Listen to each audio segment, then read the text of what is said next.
আসসালামু আলাইকুম প্রিয় ছাত্রছাত্রীরা, আশা করি তোমরা সবাই ভালোই আছো। আমরা আজ বিগত ক্লাসের প্রাসঙ্গিকতা বজায় রেখে নতুন আলোচনায় প্রবেশ করব। গত ক্লাসে আমরা স্থিতিস্থাপকতা চ্যাপ্টার, সেই চ্যাপ্টার বেশ কিছুটা অংশ আলোচনার মধ্যে রেখেছিলাম। আমরা জেনেছি ইয়ং গুণাঙ্ক সম্পর্কে, আমরা জেনেছি আয়তন বিকৃতি গুণাঙ্ক সম্পর্কে, আমরা জেনেছি ক্লিন্টন গুণাঙ্ক বা দৃঢ়তা গুণাঙ্ক সম্পর্কে। আজ আমরা প্রথমেই আলোকপাত করব পয়সনস রেশিওর উপরে। পয়সনস রেশিও বা পয়সনের অনুপাত, পয়সনের অনুপাত বা পয়সনস রেশিও ব্যাপারটা কি একটু দেখে নিই।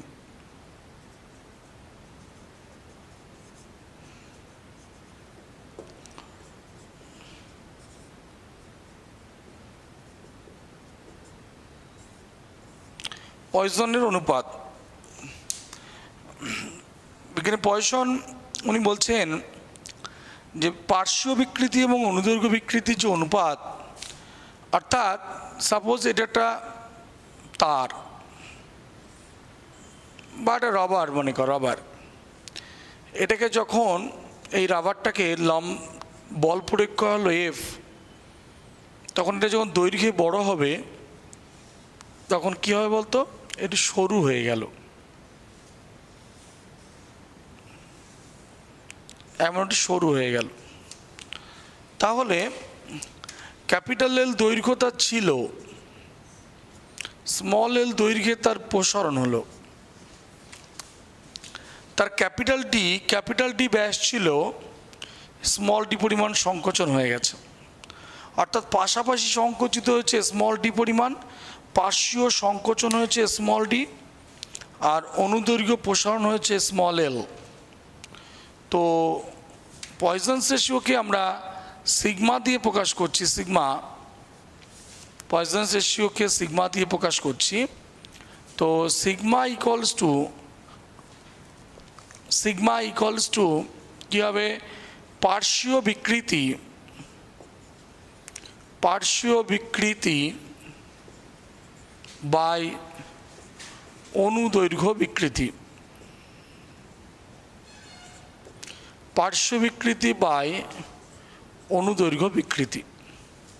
তো এই পার্শ্ব বিকৃতি এবং অনুদৈর্ঘ্য বিকৃতির যে অনুপাত, সেটা হচ্ছে সিগমা পয়সনস রেশিও। বুঝতেই পারছিস দুটো বিকৃতির অনুপাত, এই জন্য সিগমার কোনো একক নেই। পার্শ্ব বিকৃতি কি, স্মল ডি পরিমাণ সংকোচন হয়েছে, ছিল capital D, small d by capital D. তাহলে কি বলছি, স্মল ডি পরিমাণ সংকোচন হয়েছে, ছিল ক্যাপিটাল ডি। অনুদৈর্ঘ্য বিকৃতি, স্মল এল পরিমাণ দৈর্ঘ্যের প্রসারণ হয়েছে, ছিল ক্যাপিটাল এল। তাহলে small d by capital D, small L by capital L. তো এটাকে একত্রিত করলে কি হলো, small d capital L by capital D small L. তাহলে সিগমা ইকুয়ালস টু এই জায়গায় দাঁড়ানো গেল। তাহলে পয়সনস রেশিও দুটি বিকৃতির অনুপাত, পার্শ্ব বিকৃতি এবং অনুদৈর্ঘ্য বিকৃতির যে অনুপাত, তাকেই পয়সনস রেশিও বলা হয়। যেহেতু দুটি বিকৃতির অনুপাত, তাই এটার কোনো একক নেই। আর এই পয়সনস রেশিও, তাহলে পয়সনস রেশিও কী বললাম, সিগমা এককহীন ও মাত্রাহীন রাশি, সিগমা এককহীন ও মাত্রাহীন। সিগমার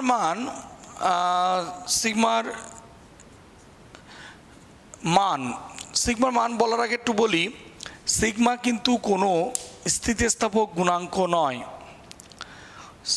অর্থাৎ মডুলাস অফ ইলাস্টিসিটি স্থিতিস্থাপক গুণাঙ্ক আমরা ওয়াই ইয়ং গুণাঙ্ক, ওয়াই কে হচ্ছে আয়তন বিকৃতি গুণাঙ্ক, এন দৃঢ়তা গুণাঙ্ক বা ক্লিন্টন গুণাঙ্ক, তেমনি সিগমা কিন্তু কিন্তু ওইগুলো ওয়াই কে এন ইয়ং গুণাঙ্ক, আয়তন বিকৃতি গুণাঙ্ক বা দৃঢ়তা গুণাঙ্কের ন্যায় সিগমা কিন্তু কোনো গুণাঙ্ক নয়, মানে স্থিতিস্থাপক গুণাঙ্ক নয়।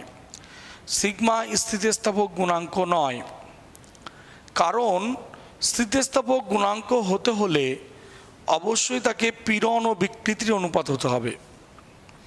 কেননা আমরা জানি পীড়ন ও বিকৃতির অনুপাত সেটাই হচ্ছে স্থিতিস্থাপক গুণাঙ্ক, পীড়ন ও বিকৃতির অনুপাত। যেহেতু সিগমা পীড়ন বিকৃতির অনুপাত নয়, এটি দুটি বিকৃতির অনুপাত, তাই সিগমাকে আমরা স্থিতিস্থাপক গুণাঙ্ক বলতে পারি না। সিগমা স্থিতিস্থাপক গুণাঙ্ক নয়, it is a elastic constant but not modulus of elasticity. এটা একটা স্থিতিস্থাপক ধ্রুবক বটে, কিন্তু স্থিতিস্থাপক গুণাঙ্ক নয়। কেমন? তো তাহলে কি বললাম? সিগমা স্থিতিস্থাপক গুণাঙ্ক নয়, সিগমা স্থিতিস্থাপক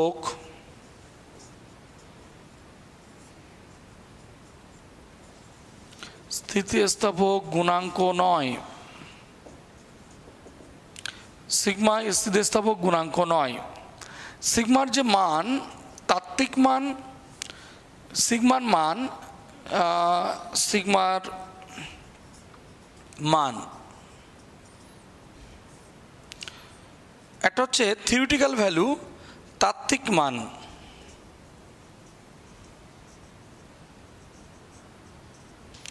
তাত্ত্বিক মান কি? -1 থেকে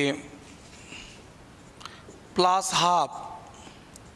তাত্ত্বিক মান -1 থেকে +12, আর বাস্তব মান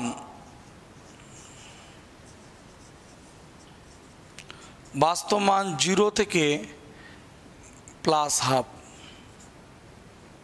0 থেকে +12। তাহলে থিওরিটিক্যাল ভ্যালু আর প্র্যাকটিক্যাল ভ্যালু। থিওরিটিক্যাল ভ্যালু কি? -1 থেকে +12, অর্থাৎ ক্যালকুলেশন অনুযায়ী দেখা যাচ্ছে যে সিগমার মান -1 থেকে +12 মধ্যে, -1 থেকে +12 মধ্যে, কিন্তু বাস্তবে ওর মান 0 থেকে +12 মধ্যে। অর্থাৎ বাস্তবে পয়সর অনুপাতে মান ঋণাত্মক হয় না। কেননা পয়সর অনুপাতে মান ঋণাত্মক হওয়ার অর্থ হচ্ছে এটাই যে দৈর্ঘ্য অনুদৈর্ঘ্য প্রসারণের সঙ্গে সঙ্গে পার্শ্বীয় প্রসারণও হবে। অর্থাৎ একদিকে যেমন তার দৈর্ঘ্য বাড়বে, আবার তার সে মোটাও হয়ে যাবে, এটা কিন্তু পসিবল নয়। অর্থাৎ অনুদৈর্ঘ্য প্রসারণের সঙ্গে সঙ্গে পার্শ্বীয় প্রসারণ হবে। এটা আমরা কি, যদি দৈর্ঘ্যে বড় হয় প্রস্থ কি কমে যাবে? তাই তো হবে। কিন্তু যদি অনুদৈর্ঘ্য প্রসারণ হচ্ছে আবার পার্শ্বীয় প্রসারণ হচ্ছে, লম্বা হচ্ছে আবার মোটা হচ্ছে, এটা সম্ভব নয়। তাই আমরা বলতে পারি যেহেতু আয়তন কনস্ট্যান্ট, কাজেই অনুদৈর্ঘ্য প্রসারণের সঙ্গে সঙ্গে পার্শ্বীয় সংকোচন হবে, কিন্তু পার্শ্বীয় প্রসারণ হতে পারে না। তা মাইনাস হলে পয়সর অনুপাত, যদিও থিওরিটিক্যালি ম্যাথমেটিক্যালি আমরা ক্যালকুলেট করে দেখতে পাচ্ছি সিগমা তার মান -1 থেকে +12, কিন্তু বাস্তবে পয়সর অনুপাতের মান মাইনাস হতে পারে না। কেননা মাইনাস হওয়ার অর্থ হচ্ছে এটাই যে অনুদৈর্ঘ্য প্রসারণের সঙ্গে সঙ্গে পার্শ্বীয় প্রসারণ হবে, কিন্তু ইহা অসম্ভব। বুঝলি? তাহলে বাস্তব মান কি? 0 থেকে +12, মাইনাসটা হবে না। তো আমরা পয়সনস রেশিও, পয়সন অনুপাত সম্পর্কে একটু অবগত হলাম। কেমন? তো আমরা এরপর ঢুকবো নতুন টপিক।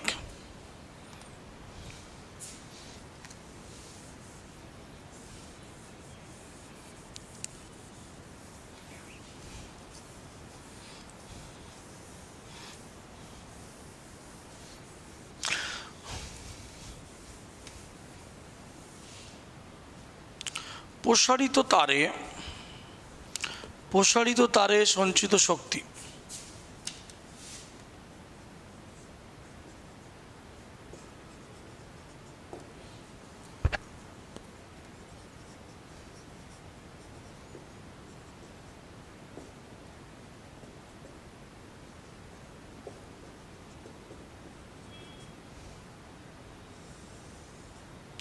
প্রসারিত তারে সঞ্চিত শক্তি। অর্থাৎ আমরা এমন দুষ্টুমি বদমাইশি মনে হয় প্রত্যেকেই করেছি যে ছোটোবেলায় নিশ্চয়ই এমন দুষ্টুমি আমরা সবাই করেছি, বা হয়তো বা এখনও তোরা করিস। একটা গার্ডার, সেই গার্ডারটাকে টেনে কারো কানের কাছে এনে ছেড়ে দেওয়া, পটাশ করে লাগলো। তো এখানে দেখ, এই যে একটা তার তাকে টেনে লম্বা করলে তার মধ্যে একটা শক্তি সঞ্চিত হয়। কেন? ওই তারটাকে টেনে প্রসারিত করতে গেলে আমি কিছু কাজ করেছি, আর ওই কার্যটা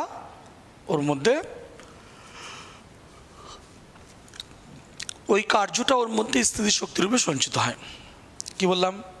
কার্যটা ওর মধ্যে স্থিতিশক্তিরূপে সঞ্চিত হয়। দেখ, এই জিনিসটা স্বাভাবিক আকৃতি এমন আছে। এবার আমি যদি এটাকে টেনে লম্বা করি, তাহলে এর কি প্রসারণ ঘটালাম? প্রসারণ ঘটালে কী হবে? এর মধ্যে কিছু শক্তি সঞ্চিত হবে। এই শক্তিটা ওর মধ্যে স্থিতিশক্তিরূপে সঞ্চিত হবে। অর্থাৎ একটা তারকে প্রসারিত করতে গেলে আমি কিছু কার্য করি। যেমন দেখ, এই যে একটা তার,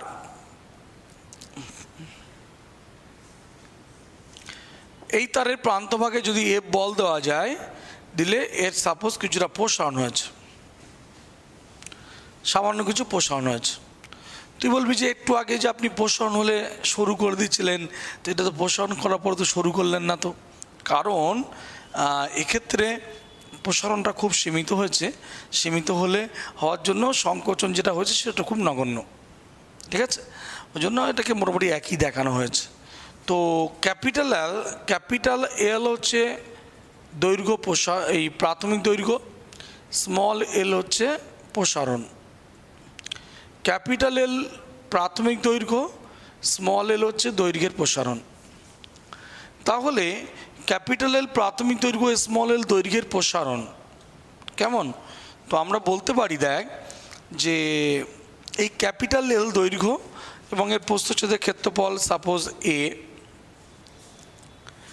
তাহলে আমি একটু আগে যেটা বলছিলাম, এই তারটাকে যদি আমি টেনে লম্বা করার চেষ্টা করি, এই তারটি কী করবে? স্থিতিস্থাপকতা ধর্মের জন্য বাধা দেবে। আর ওই বাধা বলের বিরুদ্ধে যখন আমি প্রসারণ করব, সেই প্রসারণ করলে কিছু কাজ করতে হলো। তাহলে আমি তারটার প্রসারণ ঘটাতে গিয়ে কিছুটা কাজ করেছি। এই কার্যটা ওই তারটির মধ্যে স্থিতিশক্তিরূপে সঞ্চিত হয়। আবার বলছি, তারটার প্রসারণ ঘটাতে আমি কিছু কার্য করেছি, এই কার্যটা তারটির মধ্যে স্থিতিশক্তিরূপে সঞ্চিত হয়। সেই স্থিতিশক্তি রাশিমালা আমরা প্রতিষ্ঠা করতে চলেছি। তো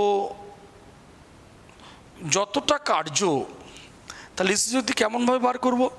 যতটা আমি কার্য করলাম সেটাই ওর মধ্যে স্থিতিশক্তিরূপে সঞ্চিত হয়। তাহলে আমি এখন প্রশ্ন হচ্ছে, আমি কাজ করলাম কতটা, কার্য করলাম কতটা, সেটা দেখতে হবে। দেখ, কার্য করলাম কতটা বলতো, আমি এই এল দৈর্ঘ্যের প্রসারণ ঘটাতে, স্মল এল প্রসারণ ঘটাতে, তারটির দৈর্ঘ্যের স্মল এল প্রসারণ ঘটাতে আমি কত কার্য করলাম। উদ্বোধনী কথাবার্তা কিছু লিখবি। মনে করি ক্যাপিটাল এল দৈর্ঘ্যের তার নেওয়া হলো, যার প্রস্থচ্ছেদের ক্ষেত্রফল এ, এর প্রান্তভাগে এফ বল প্রয়োগ করলে দৈর্ঘ্যের প্রসারণ হলো স্মল এল। এই স্মল এল প্রসারণের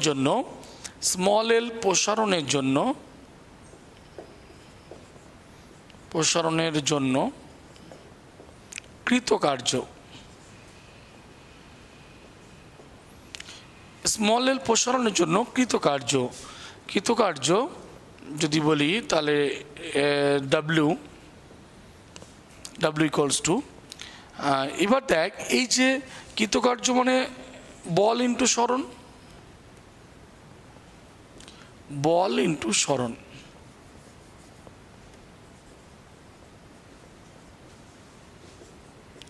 এবার এই যে বল, সেই বলটাকে আমি শুধু বল না বলে বলছি গড় বল।